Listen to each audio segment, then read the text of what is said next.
As of today, based on the information and the facts as we know them, we are now investigating these horrific acts as an act of terrorism. So that was the FBI on Friday. But before that, the mainstream media were very careful not to speculate about radical Islamic terrorism. So who did they blame? What did they blame? What do you think? It could be some right-wing group, for all I know. Does this go back to our revolution? We're revolutionary people. We really don't believe in government. There are some people who believe that we're going to need another revolution someday. They cannot accept the fact that 1,500 ATF agents are not going to come knocking on their door one day and give them Obamacare and take away their gun. We can tell you that the Planned Parenthood, actually, of San Bernardino is only a few blocks away. I'm speculating like the rest of us here. Wow. By the way, just like MSNBC, Bloomberg Business also noted the shooting happened within 2 miles of a Planned Parenthood clinic. That's like saying the Paris attack happened within a mile of a mime. Accurate, but hardly a connection, you idiots. And on Saturday, the New York Times, for the first time since 1920, put an editorial on the front page calling for gun control as the victims of a terror attack have yet to be buried. Calling for gun control after the largest terror attack on our soil since 9/11 is like calling for water control in the middle of a brush fire. Kennedy, a lot of this stuff is crazy. It was crazy. I didn't see that stuff till the first time. What was the worst example in your mind? The worst example was Marcos Moulitsas, who said that, yo, GOP, it's hard to ridicule gun control when your peeps are going around killing people. And it's like, guy, these weren't Republicans. Like, these weren't Ted Kaczynski's. These were terrorists. Yeah. And, also on the workplace dispute thing, I do think he had some sort of an issue that set him off, and he went home. He's like, honey, that's it. Let's get the SUV. It's the day. Like, today is the day. Do it now. Get your tactical stuff on. We're jihading all over them. So they had it all. It was planned for another. It was planned for another time, and that sped it up. Obviously had a much bigger event in mind, but I think they're like, know what? Screw that guy. He made fun of my beard again. Let's load up, rack up, and go. Jillian, there's a drought in California. Bernie Sanders, I would assume, would think it might be, climate change. Well, look, here's the thing with this.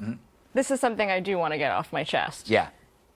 It wasn't workplace violence, but that doesn't mean that this guy couldn't have been pushed, like you said, couldn't have been pushed over the edge in that moment. It doesn't mean that the workplace violence, it doesn't mean that that's true and that that's the sum of the parts. Yeah. It was a terrorist act, but I don't think that anyone in their right minds would have had the amount of ammo, and pipe bombs that they had stashed in their house to attack a holiday party of like 100 people. It doesn't make any rational sense. I think they had something bigger in mind. I think they had something else in the works, and he got set off, she got set off. They were like, let's go. We're just going to do it now. Yeah. Although, how does that explain, though? They did drop off their child, correct? They had someone else caring for their child. And they also rented the SUV. They also rented the SUV. Those two Sunday things night, show foresight. But the reason it's different is because terrorists normally don't target people that they know. And, who knows? He could have killed or she could have killed or wounded people who had thrown them a baby shower. And I do think that they had something in the works, something really big. They were planning something, and this wasn't it. I have a friend in law enforcement who thinks that they were going to go back and blow the living crap out of all the first responders in a second event, knowing that TV cameras were there. There you go. That makes total sense. Kat, I'm going to play you a SOT. This is, I think, Erin Burnett. This is an interesting theory. Do we have that?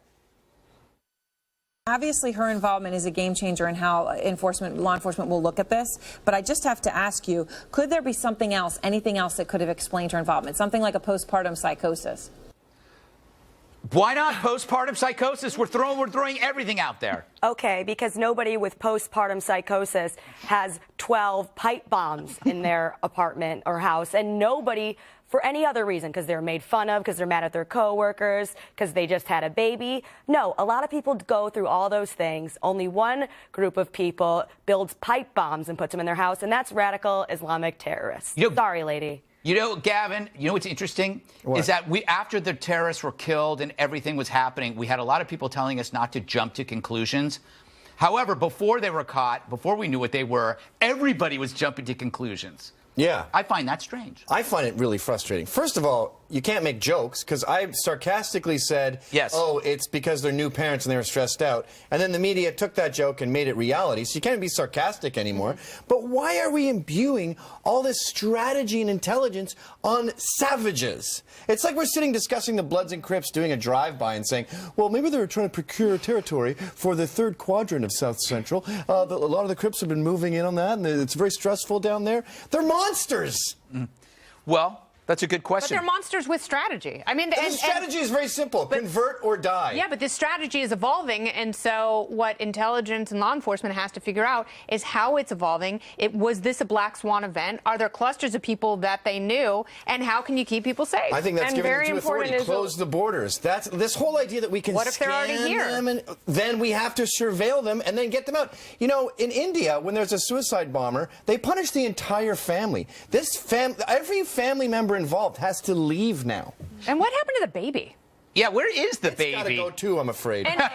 No, are you scared? President Obama would say you're scared of babies. Yes. You're scared of women and babies. No, I'm scared that the baby. I'm scared that the baby was exposed to some sort of toxic agents. Yeah. His mom was either breastfeeding or making bombs right next door. But if you look at everything that they were blaming, it was all us. It's all, every blame in the media was us. Well, I think it wasn't them. The problem, too, is for so long, we didn't know what was happening. For the first 5 hours, we had no leads on what these people looked like, where they were from, what the motive could have been. And that offers time for people to create their own narrative. And then when facts come through that disprove your narrative, you're just going to ignore them and continue to go on with your own because you need to sell stories. And no one calls you on it. I mean, look, they're really fast on the Planned Parenthood shooting. Everybody was. When it turns out that guy was more like, who was the dude who lived in the woods? Ted Kaczynski. He was more of a Ted Kaczynski than a right-to-lifer by far. By the way, I want to roll some tape. This is from a previous guest, Miles McInnes, who had his own theories on how this happened. Hey everyone, we just found out about the shooters in San Bernardino, and despite previous speculation by a lot of stupid idiots, it has come to light that the couple were both parents of a newborn. And I think what we all have to conclude from this, it's inevitable, is there is incredible stress when you have a newborn. Yeah, he taped it. Ripped me off. I know, but you know, Miles recorded that when? Days ago. And other people actually validated it. You can't joke. They did food. Yeah. They said it was halal food they were making fun of. Yeah, the only thing that hasn't been brought into this is shoes. That is the only thing that hasn't been blamed. And shoes can be uncomfortable. It can lead to stress. It'll come up. Yes. Give it time. Yeah. Time to take a break. Former CIA Director James Woolsey joins us next. Stick around.